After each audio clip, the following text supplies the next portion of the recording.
Okay, thank you, Pete, for your time so far, and over to you. Morning.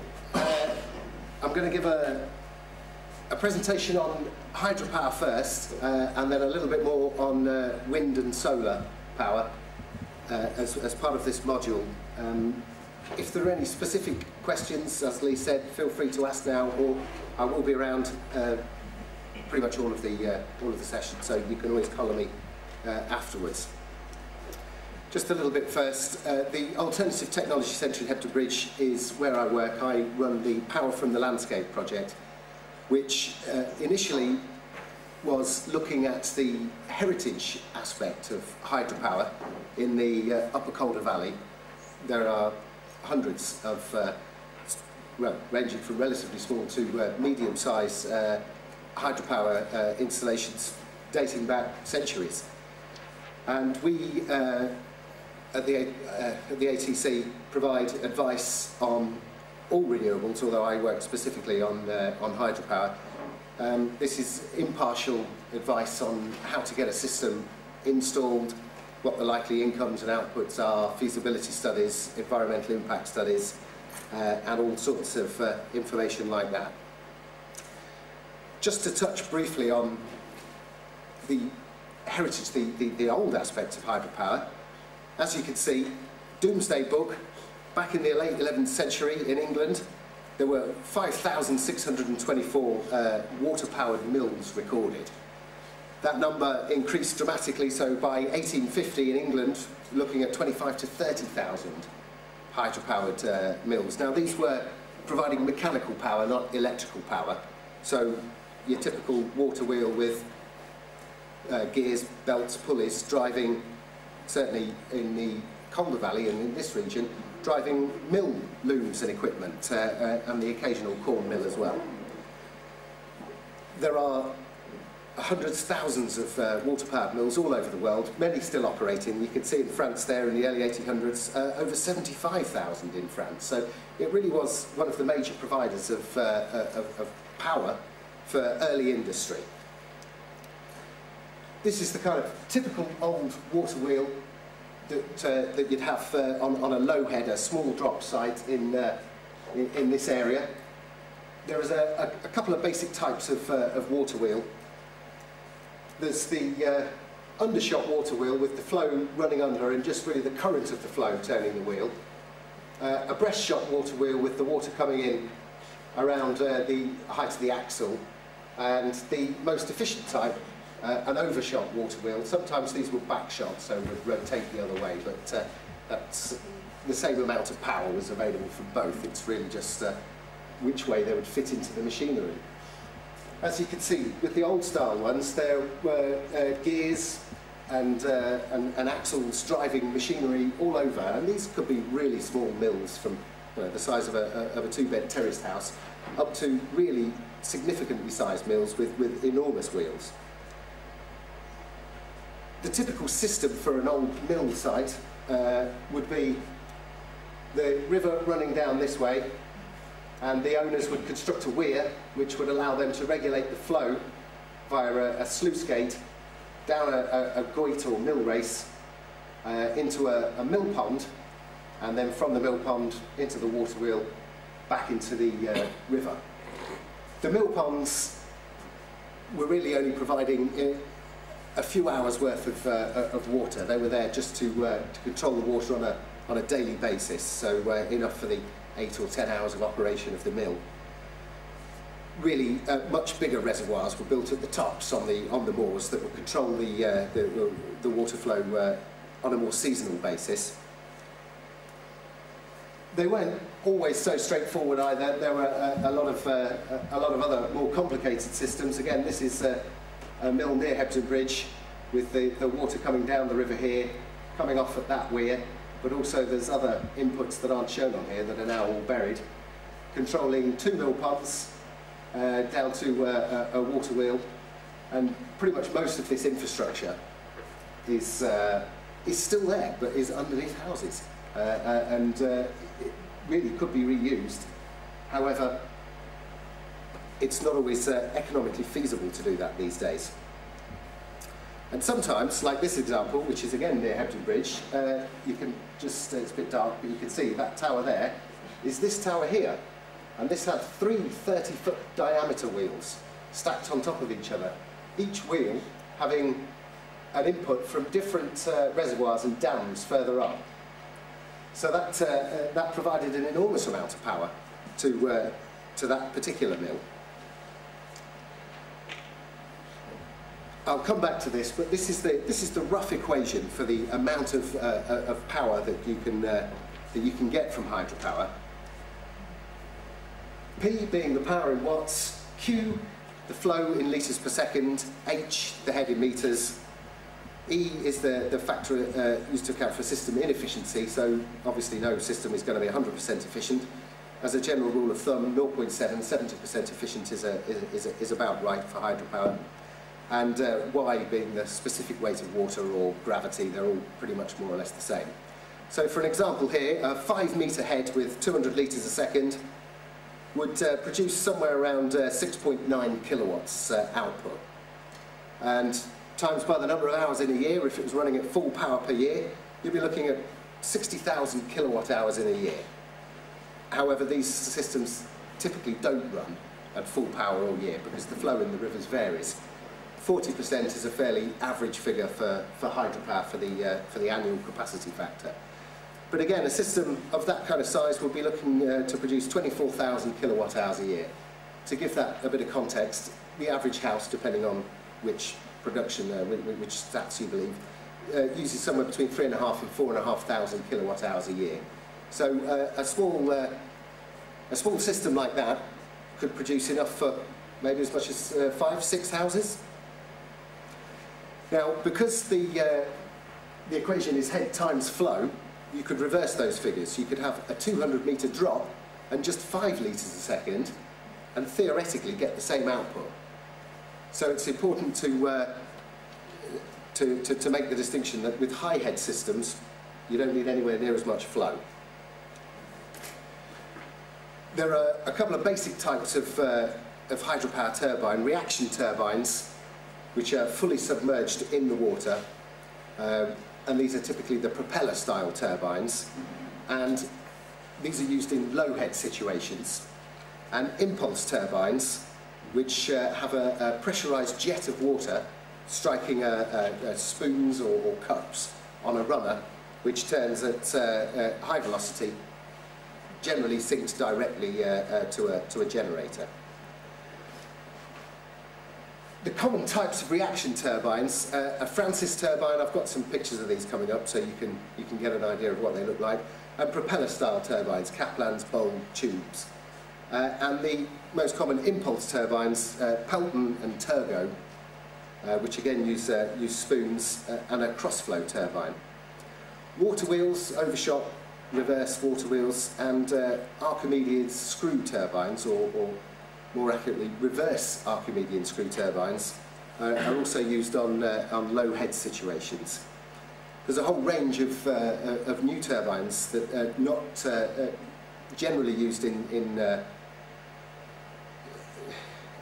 most situations because they're still at an experimental stage, but siphon turbines, Gorlov helical turbines, gravitation vortex turbines all have some potential, but are yet to really find real economic value in them.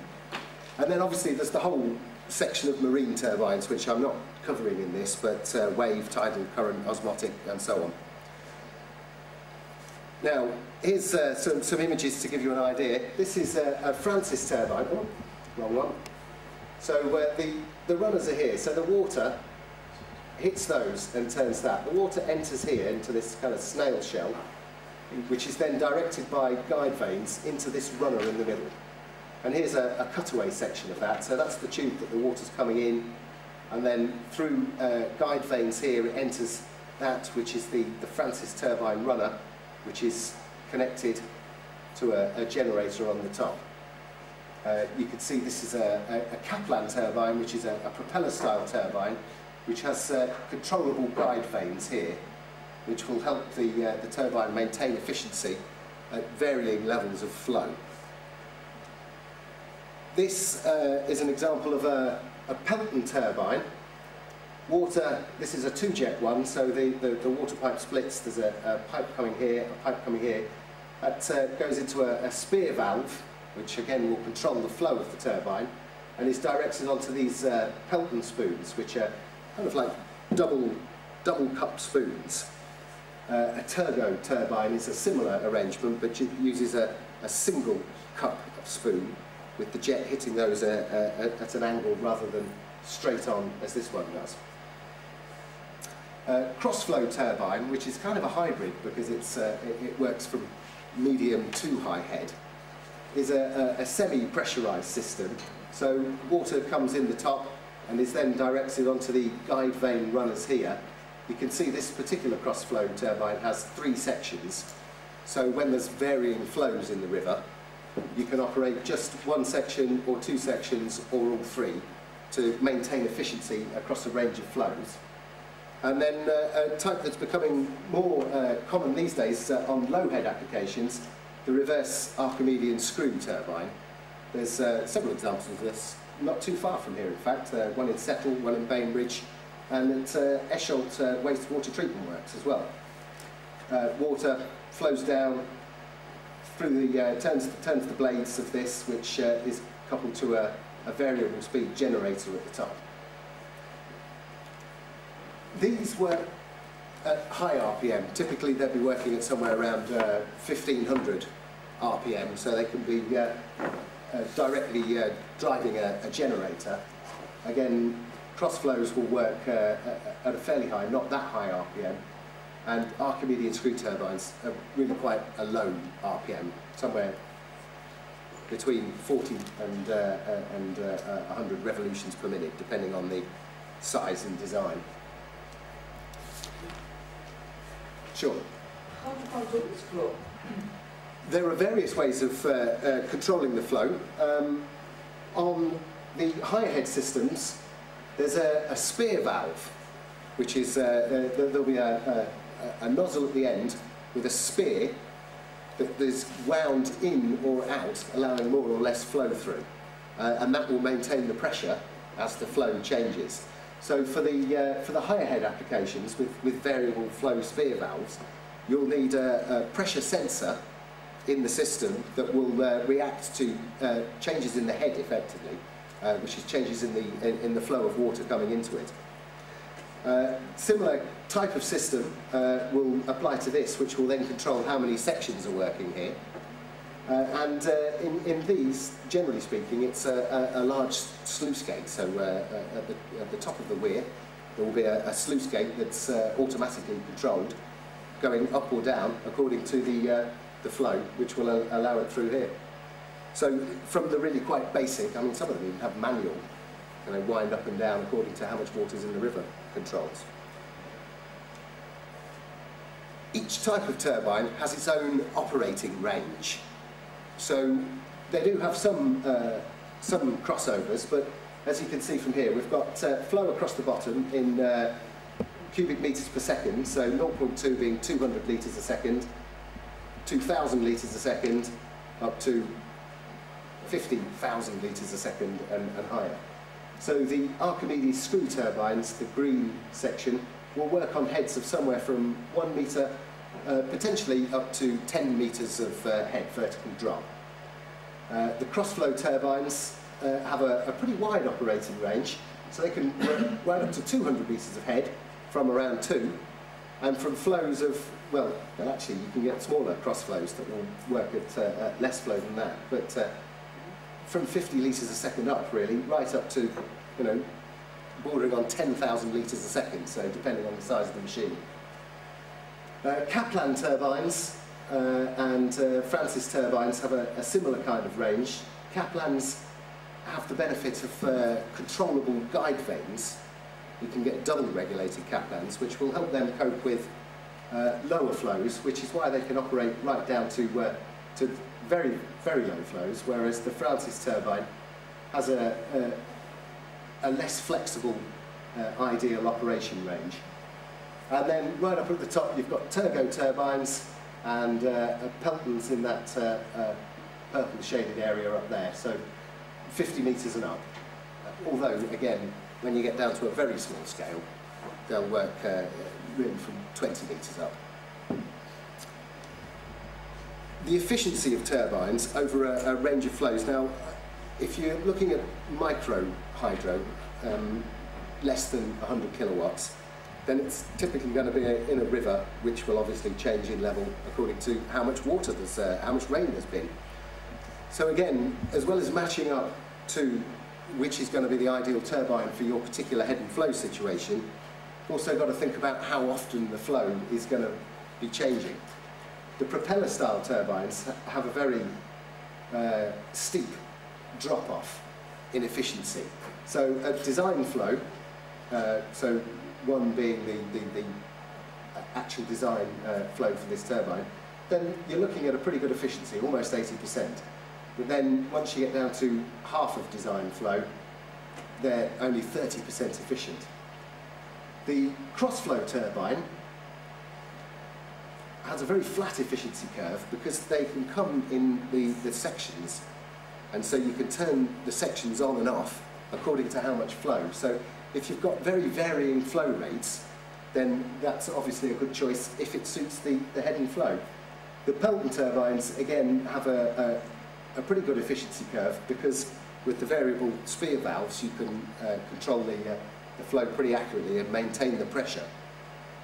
Kaplan's and Francis turbines, again, not that bad in terms of efficiency, but they do drop off when you're getting right down to part flows of 30% or so.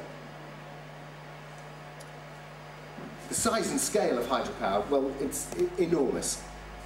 You're looking from a few hundred watts, which is typically the type of systems that we install, up to 22.5 gigawatts, which is the Three Gorges hydropower station that's just, well, they've just finished the final few units on this in China. To give that some context, 22.5 gigawatts, that's more than twice as big as the biggest nuclear power station in the world. There are 2 or 3 enormous hydropower generating stations in the world, all of which are bigger than the next, the nuclear, which is still, again, much bigger than the next down, coal, oil, gas. Historically, the Itaipu Dam in Brazil, on the border of Brazil and Paraguay, generates more electricity per year than the Three Gorges, although that's partly only because the Three Gorges is only just finished. They've only just got the final 5 Francis turbines installed there. But that produced 94.7 terawatt hours in 2008. 94 billion kilowatt hours. So again, looking back to a typical house using 3,000 to 4,500 kilowatt hours of electricity, that's 21 million average UK homes that one hydropower facility would power. And as I said, there's one other hydropower facility in the world bigger than 10 gigawatts, which is the Guri Dam in Venezuela. Largest nuclear, 8. Largest coal and gas, 5.8. In terms of hydro production, pico hydro, which is the smallest end of the scale, less than 5 kilowatts. Micro hydro, as a definition, somewhere between 5 and 100 kilowatts. Small hydro, up to 10 megawatts, but in America, where everything's bigger, that's up to 50 megawatts. And then large hydro of this size, 100 megawatts and up. In a world sense, hydropower is easily the largest form of renewable energy in the world at the moment. 16% of the total energy, electricity production in the world comes from hydropower. There's about 1,000 gigawatts of installed capacity and almost 3,500 terawatt hours of electricity production from hydropower in 2010. And the International Energy Agency roadmap think that on a global level that has the potential to double by 2050. 83% of renewable energy globally is from hydropower. So although wind, PV, biomass and others have their part to play, hydropower is by far and away the most common form of renewable energy. There's over 100 gigawatts of capacity in construction globally right now, which is just an enormous amount. In terms of what countries produce, Norway, although they have access to the North Sea oil and gas reserves that we have, didn't build any oil, gas or nuclear power stations. Norway is entirely hydropower.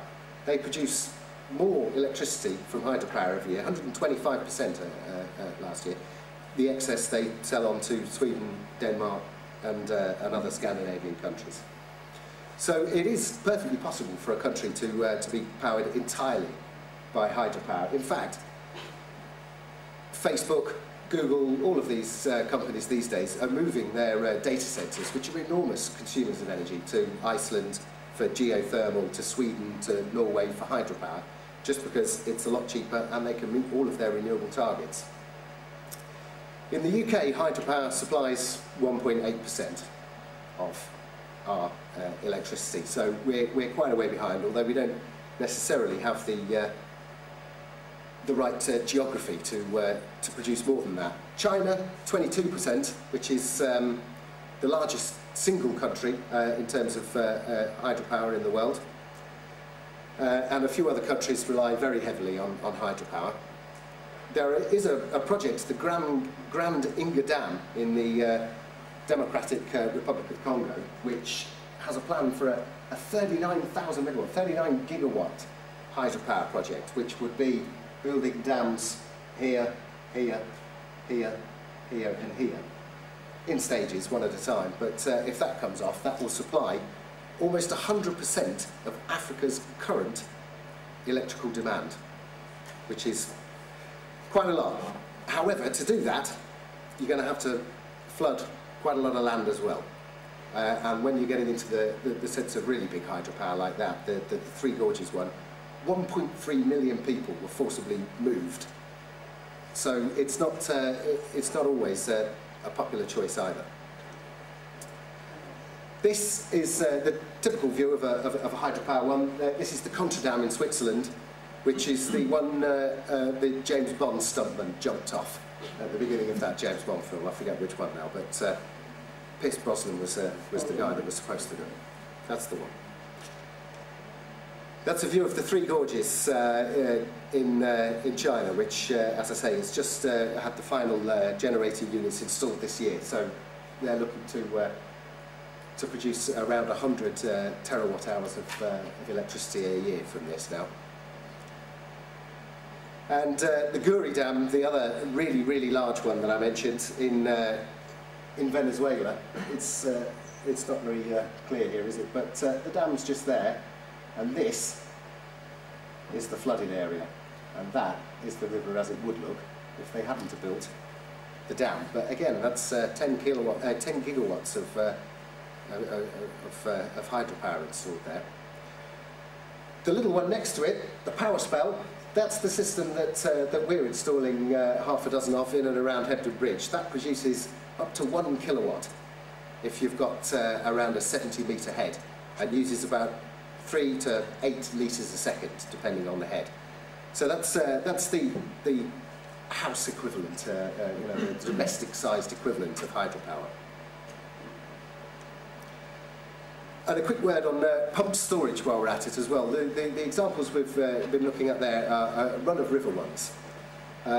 Pumped storage hydropower has been around for quite a while. The 1890s were first thought of, but reversible turbines were first built in the 1930s, and in the last 20 or 30 years have been installed extensively. Pumped storage is a way of using excess excess energy, or not excess, but energy that wouldn't otherwise be used in the middle of the night when there's no demand, for example. So a nuclear power station, you can't turn it off. It's going to be producing its load 24 hours a day. In the middle of the night, there's no demand for that. So what pumped storage does is uses the energy during low demand periods, when it's cheap, to pump water uphill.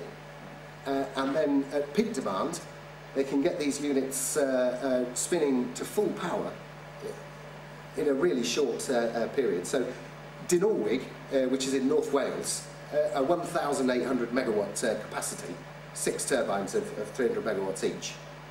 They can go from 0 to 1800 megawatts in 16 seconds.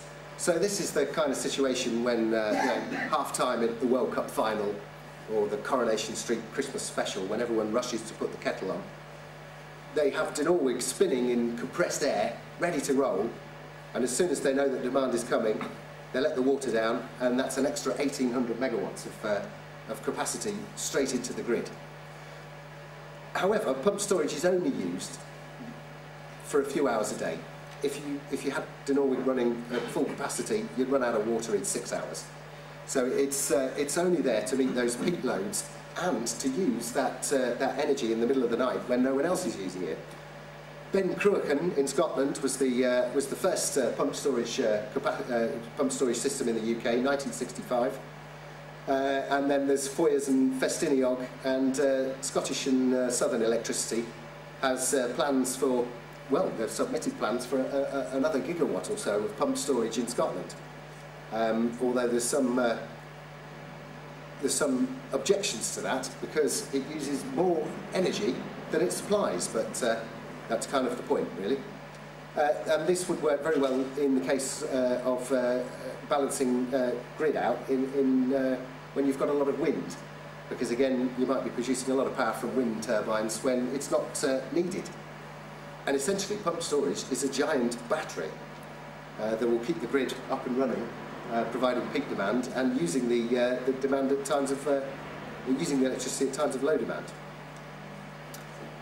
Some images of that's Ben Cruachan pump storage in Scotland. So you can see that's the top reservoir, and then a few hundred metres below that's the main lock, and they've dug tunnels, all rather James Bond set, with basically they've hollowed out the inside of the mountain, and the water drops pretty much straight through the middle of that, down to the generating units and into that lock, and then at night it's pumped from that lock using the same turbines back up to the top lock. So, developing a pico or micro hydropower site. So this is where it more relates to the task that you've been set. Again, flow, head, turbine choice, potential, and the time.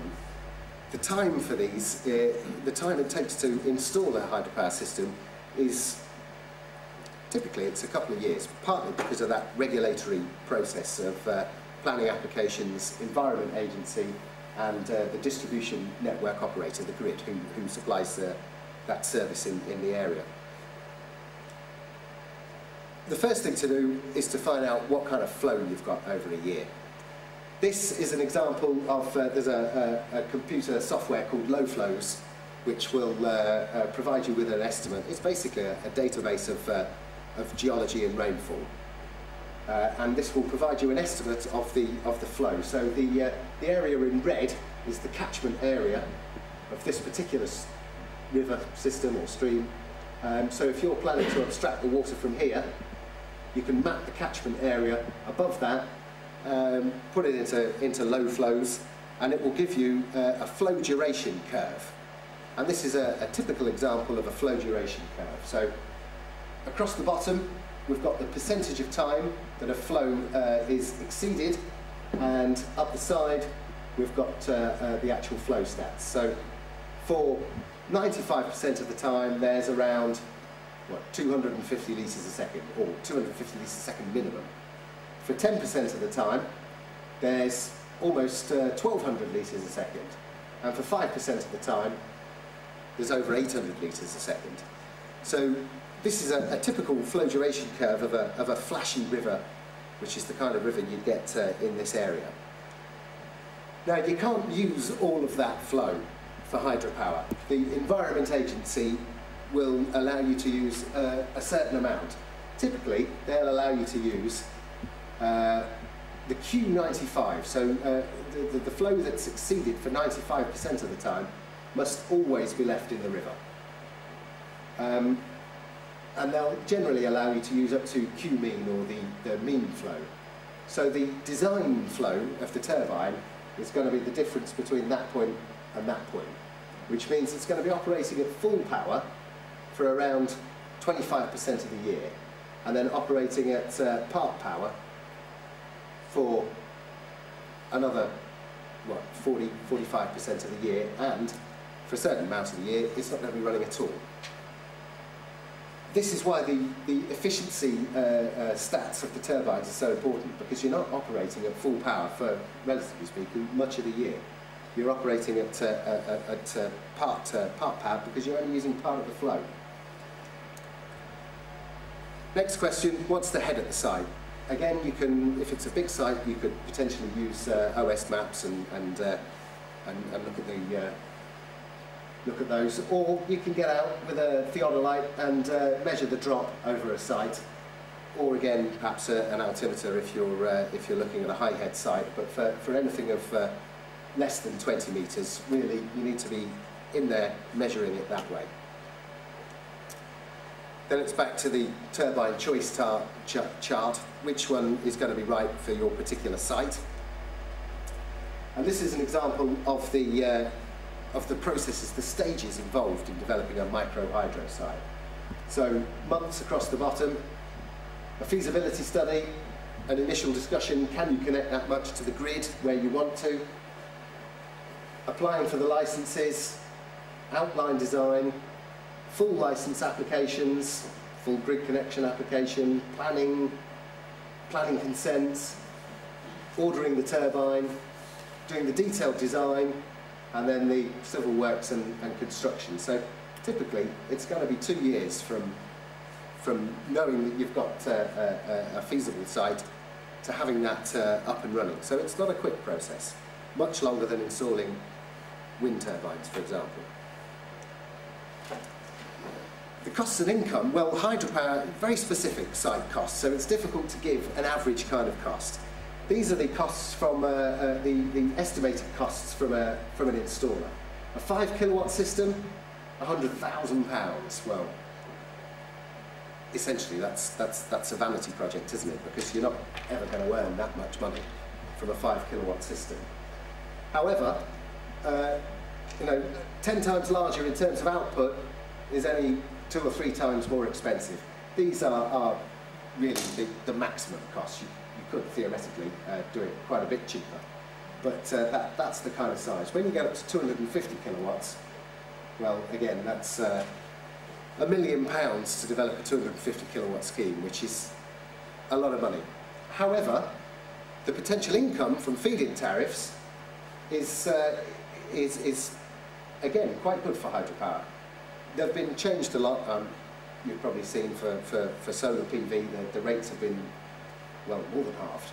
For hydro, they're maintaining pretty consistent.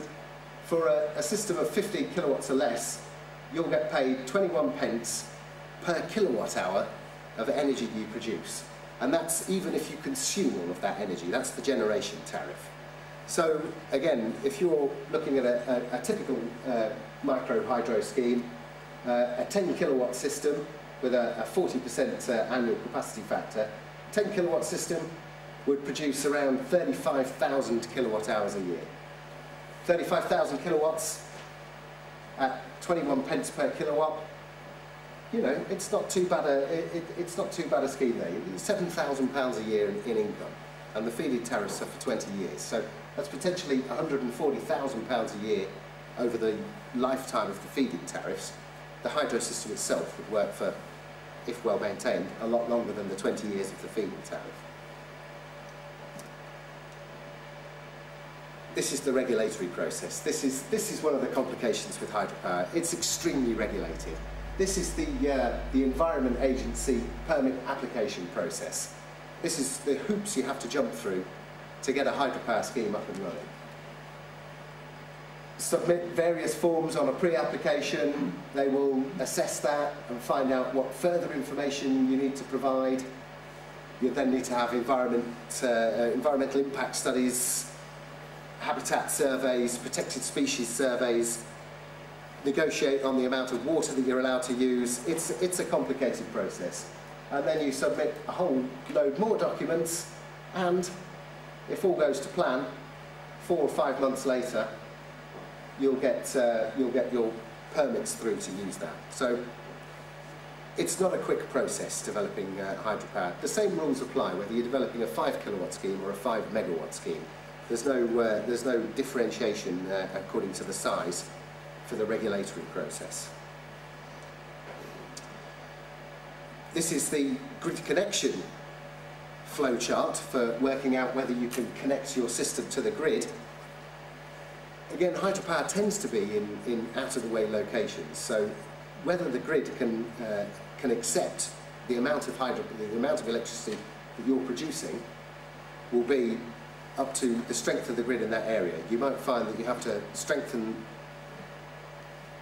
a whole section, a mile of grid with new transformers, which, again, only the distribution network operator can do that, so that ends up being a massive cost. And this is the planning flowchart for getting your planning application for a hydropower system. So again, this actually includes a simplified EA one there, but this is the planning section. So it's not straightforward getting it through planning either. However, planning isn't usually a showstopper for hydro. It's more often than not just a complication rather than something that will prevent it. There are a lot of issues around developing hydropower. Some of the most common barriers to this: ownership of the land. Typically, an old mill site would have been owned by one mill owner, but these days it's all broken up, and so the bit of river, the infrastructure, is going to be owned by several different people. Sometimes no one knows who owns them because people have lost the deeds on purpose sometimes to avoid paying for the upkeep of it. The technical, physical, well, again, maybe the flow, maybe the head, maybe it's not quite right.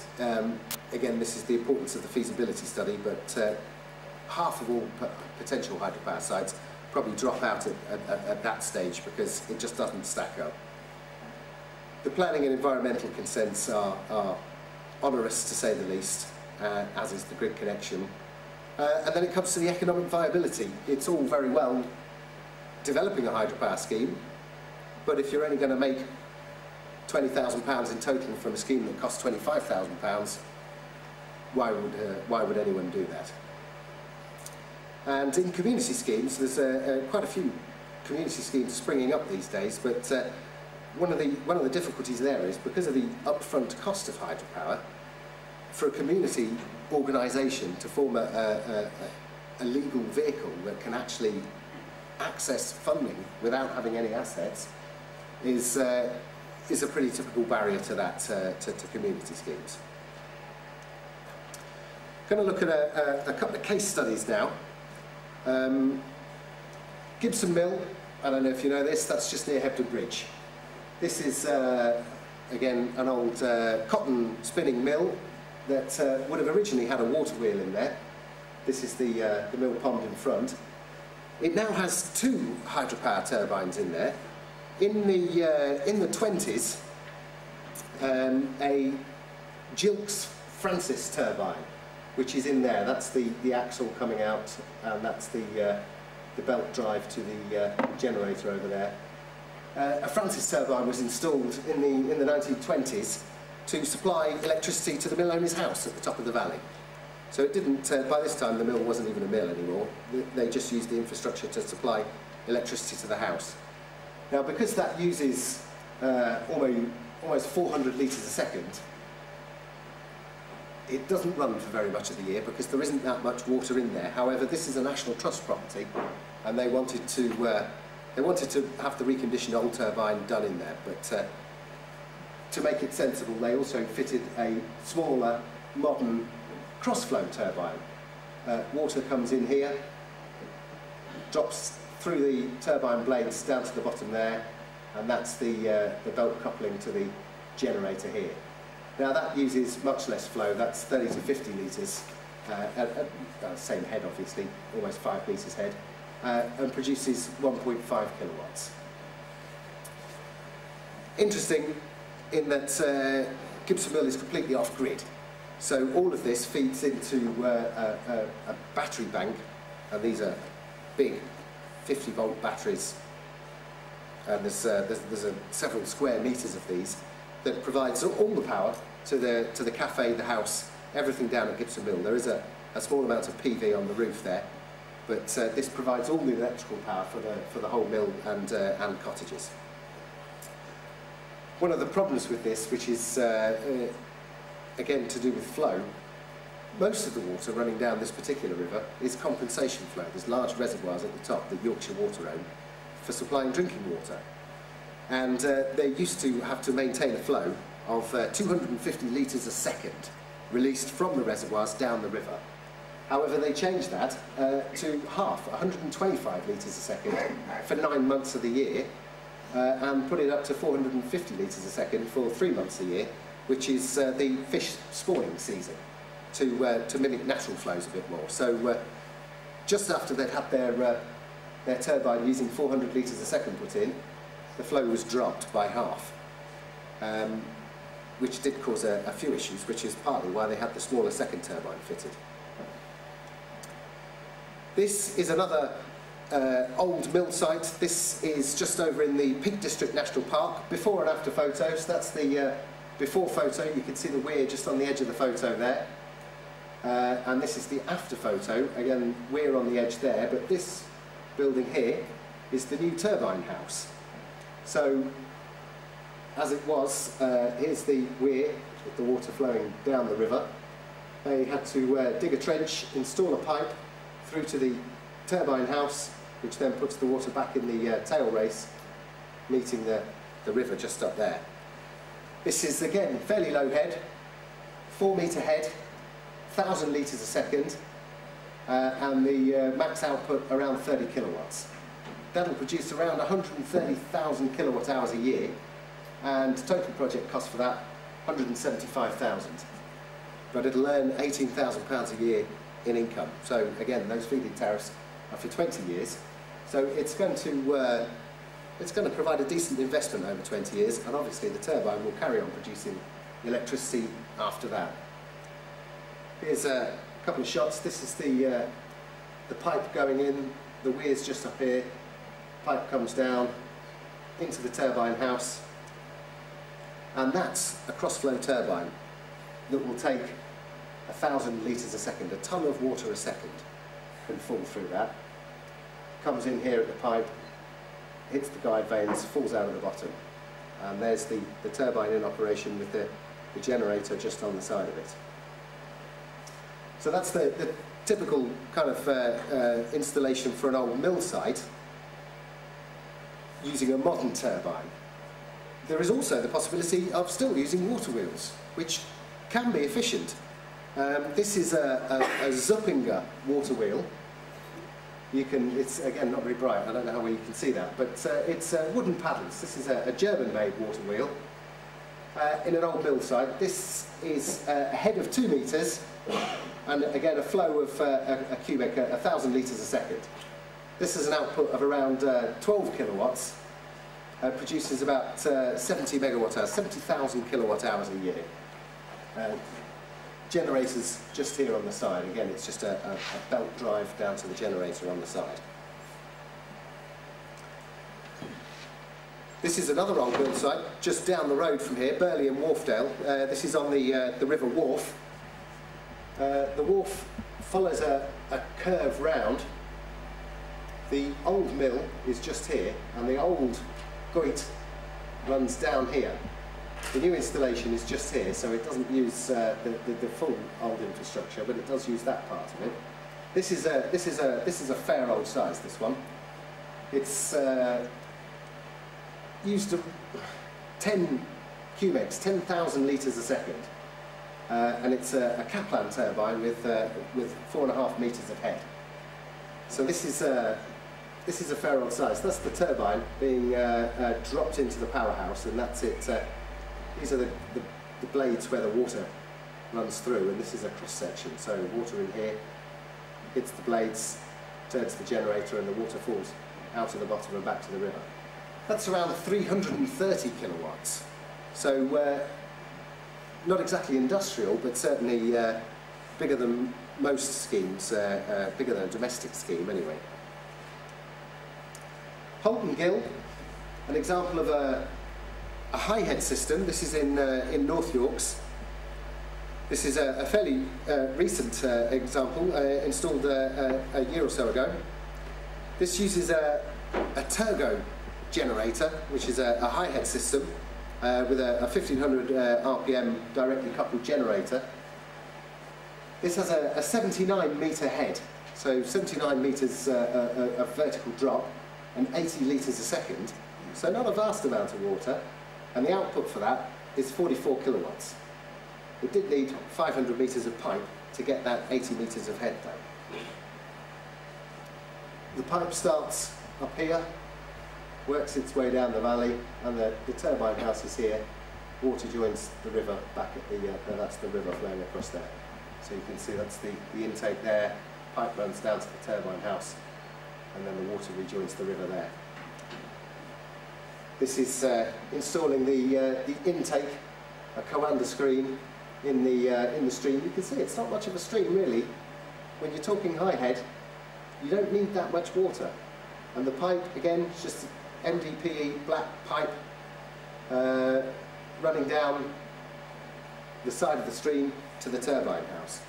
So it's again with a turbo turbine, 44 litres a second design flow. This will work pretty efficiently, maintaining 70% efficiency, right down to 10 litres a second, which isn't that much of a flow really. Oh, a couple of finer shots of that. That's the Coanda screen installed. So built a little dam, or the water runs over the screen, drops through that screen into the pipe, which is comes out the bottom. There's a little chamber on there. The idea with these Coanda screens being that leaves and debris just get washed over the top of them by any excess flows that come down. And being as this is in the North York National Park, they needed a traditional looking building for the turbine house. Can you just ask that screen on the left there, is that kind of self-cleaning or does it need regular maintenance? That one isn't self-cleaning. Well, it's theoretically self-cleaning, but there's no moving parts to it. So the water flowing over it, the Coanda screen, a Coanda is just a metal bars, trapezoidal in cross-section, which run across, so the water hitting those drops through the gaps. You can see that there's a bit of debris building up on it, but when there's a lot of rain, and you've got a couple of 100 litres a second running down there, the excess flow will just wash those off. You can get powered screens, which obviously you'd need to bring power up to here, which are just rotating chains basically, which move the screen around backwards and dump the debris from them to the side of the screen. These you'll need to come up and wash them a bit. What is the cost of installing these screens? Well, that depends on the size of the system. A tiny little screen that has no moving parts, that's just a dumb system, as it were, that sits in river. I mean, it's £200 or £300 to have it manufactured in stainless steel.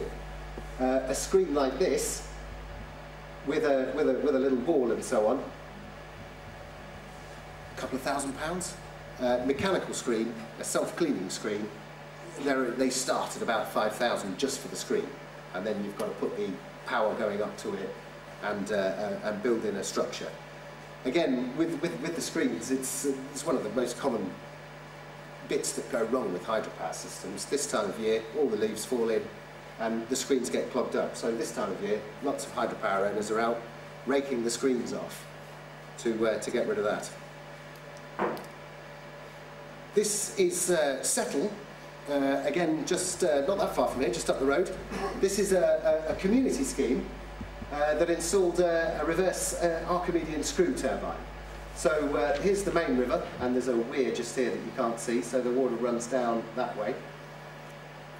Here's the Goit, and you can see these have got, because of these Archimedean screws don't require a lot of screening. All you need is these barred screens here that stops large branches and things going down. But this can quite happily cope with twigs, leaves and so on. It's not, it's theoretically fish friendly too, which is one of the reasons that these are commonly installed now, because they've got very low rotational speed and the water just sits in these gaps between the fins, fish, even big fish, salmon, could quite happily travel down these turbines without having any damage. That's the old mill building. What would have happened previously is the water would have gone straight here to the old mill building, and there's a pit here with a large water wheel in. But what happened with the Archimedean screw, rather than having the water running under the old mill building, which is now a block of flats, this is the powerhouse here, and the Archimedean screw is laid at an angle down here, and it comes straight back into the river. So with these low head screens, there's no depleted stretch really. There's a little less water going over the weir here, but there's no extended stretch of water that doesn't have as much water in as it would, like the previous high head scheme at Holden Gill, which will have a depleted stretch of 500 metres. And that's the last example from the hydropower. I was going to quickly cover some wind and solar, so you had an idea of those for the projects too. And I've just got a few slides on these. Excuse me while my computer doesn't do much.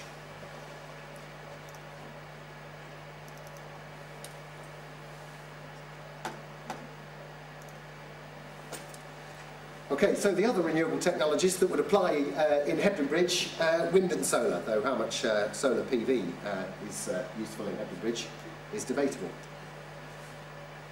This is a wind speed map. So the darker the colour, the higher the average wind speed. For wind power, you really need 6, some say more, but 6 metres a second average wind speed to make a wind turbine economical. Now, you can't really see, but that's Hebden Bridge just there, and the valley bottom is the lighter shaded areas where there's obviously less potential, less wind. The darker shaded areas up here, this is the tops of the moors, where there's a fantastic potential for wind power. You can see that these really dark sections up here, they've got an average wind speed of 9 to 10 metres a second, so they could really be useful. There is a wind farm up here, in fact, just at this site, one of the first wind farms in the UK. It's getting old now, installed in the 90s, and I think it's 24 turbines of 300 kilowatts each, but they're upgrading that at the moment to be 12 turbines of 1.5 megawatts each, I believe.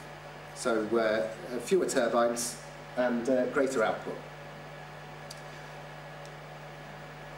With wind, as with hydro, it's about the feasibility study. You've got to make sure that this site is going to be viable. There's no point sticking your finger in the air and saying, okay, yeah, it's quite windy, or there's a lot of water today.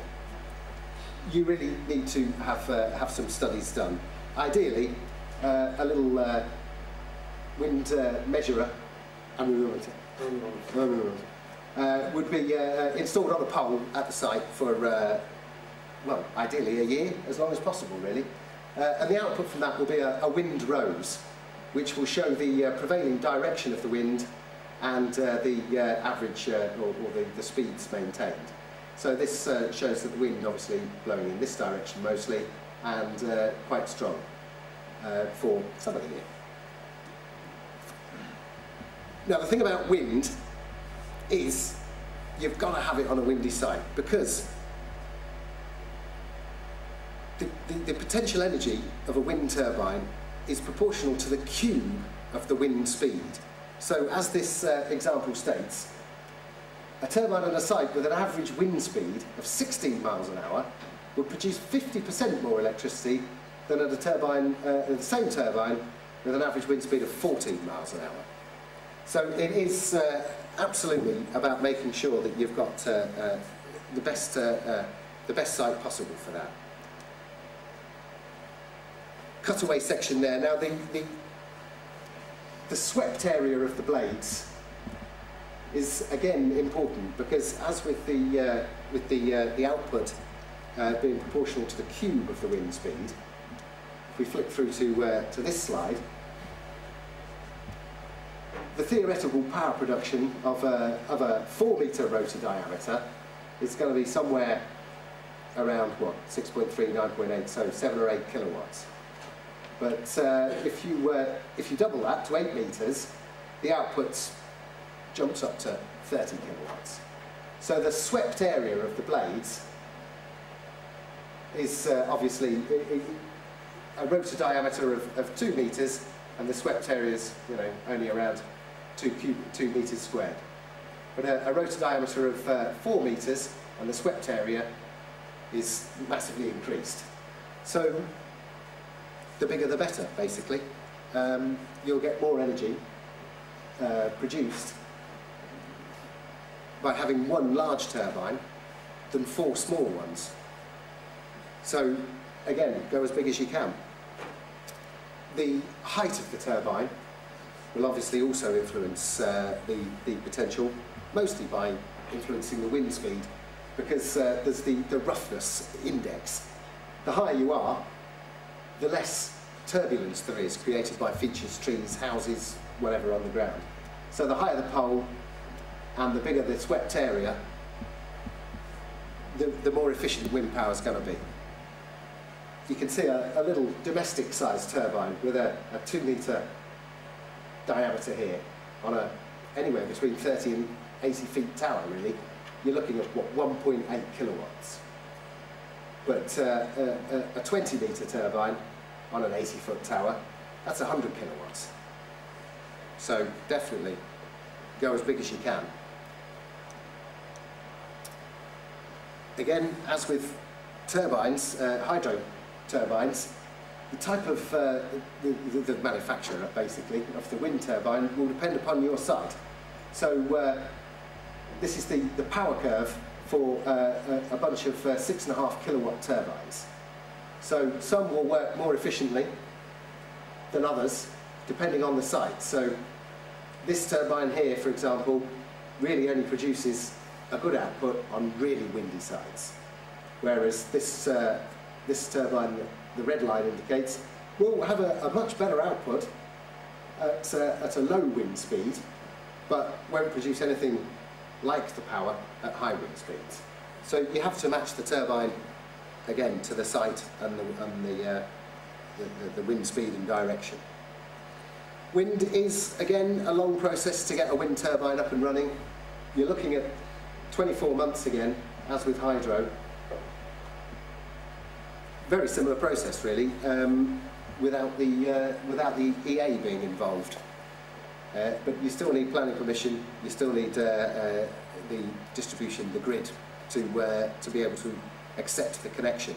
Again, with wind, it tends to be in pretty rural locations, so the strength of the grid is all important. You might have the potential to connect to generate 100 kilowatts, but if you can only connect 10, you've either upgrading the grid, or you only put a 10 kilowatt turbine in.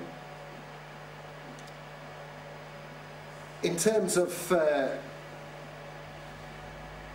yearly output, if you've got a 6 kilowatt turbine, these are relatively standard figures, but depending on the wind speed, a 6 kilowatt turbine with an average wind speed of 4 meters a second, you're looking at 6,700 kilowatt hours a year. With an average wind speed of 8 meters per second, that's up at 26,000 kilowatt hours a year. If you choose the sites well and go for the higher, and you can get planning permission on the higher wind speed sites, then you're certainly be looking at that in the Hebden Bridge area. The cost for a wind turbine, again, a lot more fixed than hydro, because you buy all of these turbines off the shelf, essentially. It's 1,500 to 3,000 per kilowatt hour installed. It's at the slightly more expensive range for smaller systems, the cheaper range for larger systems. So it's if you're thinking, well, a 6 kilowatt turbine, you could probably get that one installed for £12,000, and then if you come back, a 6 kilowatt turbine at a good site, 26,000 kilowatt hours a year, and the value of a turbine, of a site, a wind turbine producing, well, 25,000 in this example, 26 pence per kilowatt hour, That's £6,600 a year. So over 20 years, that's £120,000 for a turbine that was installed for probably less than 20. So not a bad investment if you happen to own a windy field. Solar PV is possible. It's obviously not necessarily ideal in a windy place, sorry, a cloudy place. This is a solar irradiation map showing the UK, so best potential for solar PV down here in the southwest. We're up here somewhere, so not a fantastic amount of potential, but there was economic potential for solar PV when the feed-in tariff was set at 43 pence per kilowatt hour. Obviously, you've got to install it facing the right way. You can install them facing east, but they're not brilliant. Really, that sweet spot, you need them somewhere due south. Otherwise, it's not going to produce anywhere near what it could. You'd be better off buying it and posting it to somewhere sunnier. In general, as a rule of thumb for solar PV, you'll get around 750 to 800 kilowatt hours a year per kilowatt peak of panels installed. So the average small house, you can probably fit about 2 kilowatts peak on. Each panel, solar panels, you know, so big, this wide, probably, I mean, these days, a poly crystalline one, 250 watts. So 4 big panels, you'd get a kilowatt. Again, these figures might be a little bit out of date. It's down at the lower end there. So 7 or so square meters will give you a kilowatt, 1,000 watts. So you need quite a lot of room for these. If you're going to be producing 5 kilowatts, you're going to need what, 35 square meters of space to produce that amount. Whereas obviously if you sent them to somewhere really sunny, Southern Europe or North Africa, the output would be 10 times what it is here. Solar PV costs have dropped a lot due to the rather generous subsidy that's now been cut. Used to be able to install a 4 kilowatt system, it would cost somewhere around £20,000. A 4 kilowatt system these days, you can probably get it installed. I mean, I've seen advertised 7,000. That's if it's a straightforward roof. Maybe 10,000 and a more expensive system. A 10 kilowatt system, which you'd need for any kind of business. Again, don't forget, a 10 kilowatt system would get you around 7,000, 8,000 kilowatt hours a year. That would probably cost 20,000 or so to install, assuming you've got a roof that faces the right direction and can take the weight of all those solar panels. If you've got a really big site, again, these can be ground mounted. A 25 kilowatt system, the costs fall obviously because you're buying so much in bulk. £50,000, and a 25 kilowatt system's going to produce, again, 700, 800 kilowatt hours per kilowatt of peak installed. So you'll be looking at 15,000 kilowatt hours, maybe a bit more, 18,000 kilowatt hours a year from that size system. And that's the brief overview of solar PV. Pleasure. Pleasure.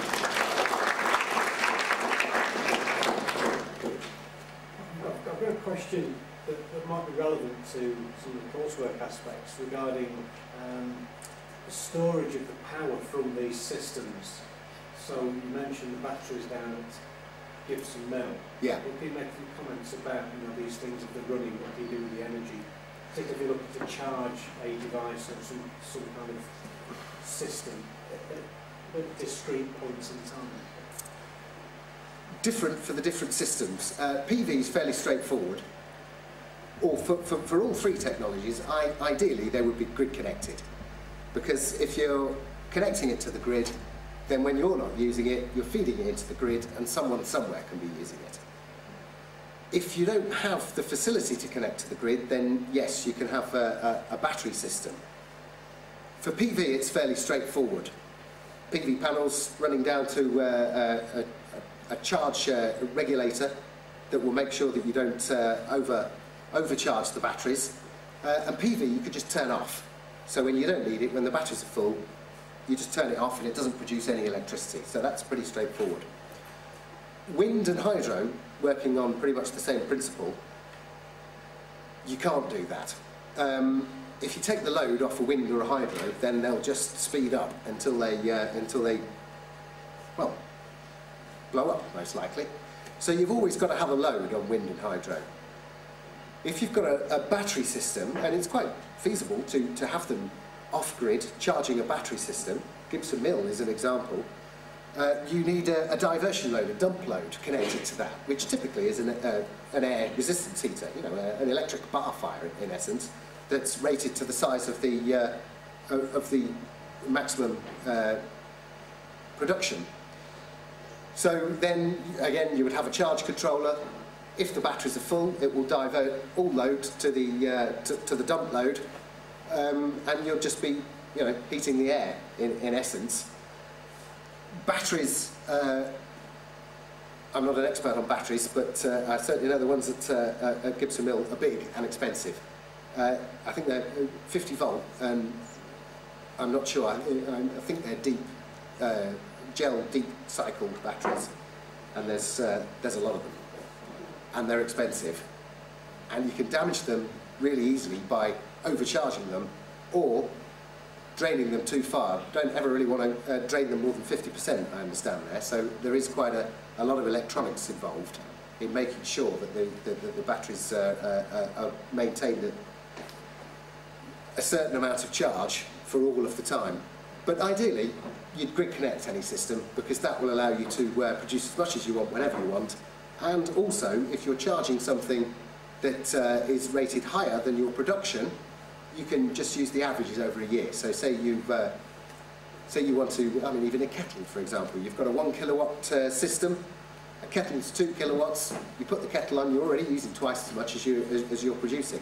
If it's grid connected, then the grid will supply the peak, and then when the kettle's not on, obviously all of that production will go in over a year. So with hydro, again, you can average out over a year, and if you know what you're using over a year, then you can make sure that you're within the limits. It's kind of a theoretical exercise, because if you're connected to the grid, the peak load that you'll be using will be provided by whatever's powering the grid that day, wind, coal, gas. But at the same time, when you're not using it, you can just feed it back into the grid and there's no issues.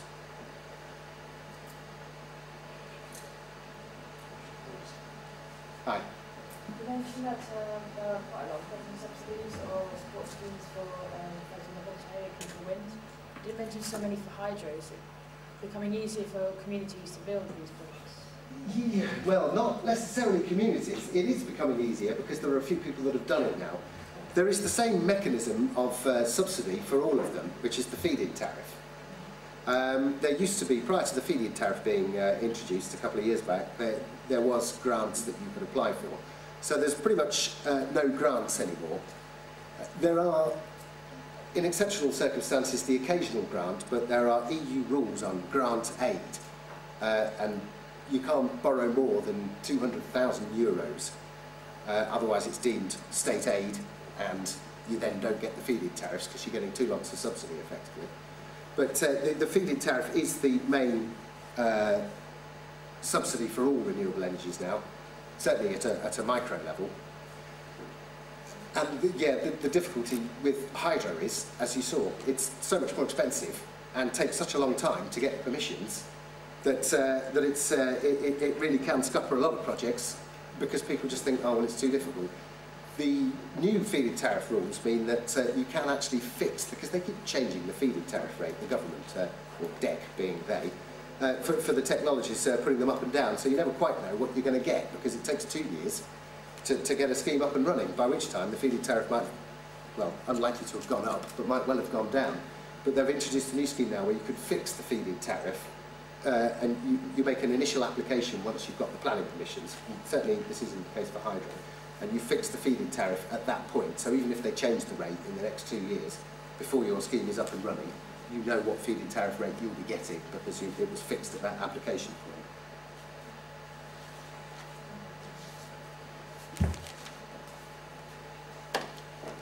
Any other bits and pieces?